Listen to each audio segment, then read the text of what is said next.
तो आज हम बारान और दलान की कहानी में थोड़ा सा गहरा उतर रहे हैं। ख़ास तौर पे तलाक के बाद जो एक अजीब सी सूरत हाल पैदा हुई है उस पर बात करेंगे। जी, और हमारे पास जो मवाद है वो ये दिखाता है कि कैसे मोहब्बत और अना मतलब दोनों आमने सामने खड़े हैं। और ऊपर से एक बैरूनी साजिश जो आग पर तेल का काम करती है। बिल्कुल, और ये साजिश भी एक ऐसे वक्त पर आती है जब दोनों पहले ही शक और शुबहात का शिकार हैं।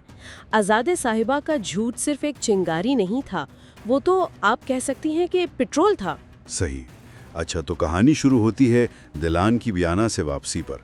वो सीधा कुदरा आपा से मिलने आती है, लेकिन आज़ादे साहिबा ऐसे दरवाजे पर ही रोक लेती हैं। और सिर्फ रोकती नहीं है, वो एक तीर चलाती हैं सीधा कि बारान की मंगनी हो गई है और शादी भी होने वाली है। जी।